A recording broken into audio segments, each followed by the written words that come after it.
Bonjour, bienvenue à OM Fan Club Philippines Flash Mercato du vendredi 30 mai 2025.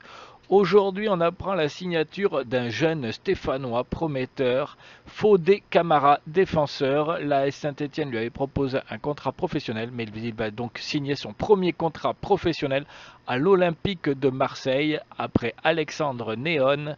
C'est donc un jeune encore prometteur. On sait qu'Alexandre Néon est attaquant du Stade Malherbe de Caen est aussi venu enrichir l'équipe Pro B de l'Olympique de Marseille.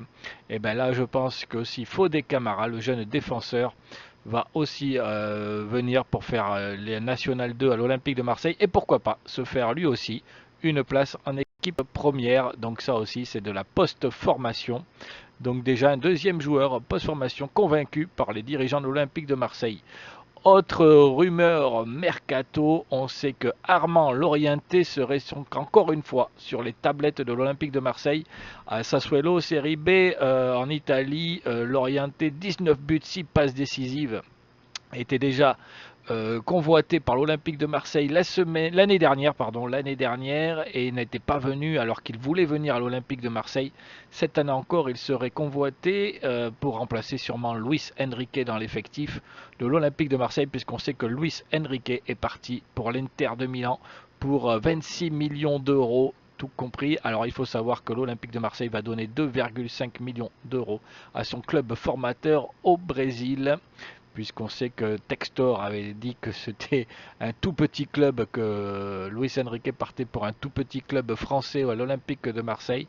Eh bien, monsieur Textor, je pense qu'actuellement, vous pouvez remercier l'Olympique de Marseille puisque vous aurez 2,5 millions pour vous dans votre club de Botafogo, tout en sachant que vous avez bien des difficultés financières à Lyon et dans votre club. Donc, je pense que vous pouvez remercier l'Olympique de Marseille de cette belle arrivée d'argent pour vous.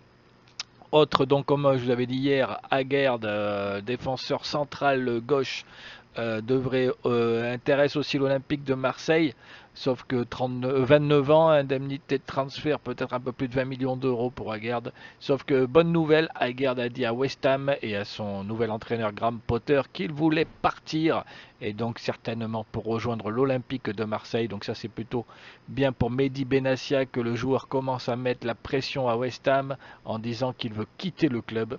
Cela donne un peu plus de force aux clubs qui veulent le recruter, sauf que attention, Aguerd est aussi convoité par Madrid, et oui tout simplement, et aussi par Bayer Leverkusen. Donc de la concurrence pour l'Olympique de Marseille pour Aguerd. Est-ce qu'il va vouloir le projet olympien? On sait qu'il serait intéressé pour revenir en Ligue 1, mais on ne sait jamais avec, vous savez, le mercato. Sauf que Aymeric Laporte est toujours bien sûr sur les tablettes de l'Olympique de Marseille. Et d'ailleurs, pourquoi pas faire les deux? Je pense que ça serait pas plus mal pour l'Olympique de Marseille d'avoir les deux défenseurs, vu qu'on va jouer de la Coupe d'Europe, la Ligue des Champions et le championnat. Voilà un petit peu les dernières nouvelles actuellement. Alors n'oubliez pas Armand Lorienté, puis ce jeune, la Fodé Camara de l'AS Saint-Étienne, défenseur, qui signe professionnel à l'Olympique de Marseille. Et avant, il y avait Alexandre Néon du Stade Malherbe de Caen, attaquant aussi, qui signe à l'Olympique de Marseille. L'OM fait de la post-formation, ce qui est très intéressant toujours, et que les joueurs sont convaincus donc par le projet olympien. Allez, à bientôt. N'hésitez pas de mettre un petit pouce au M Fan Club Philippines. N'hésitez pas de faire laisser vos commentaires et de partager et de suivre la chaîne sur TikTok et YouTube. À bientôt.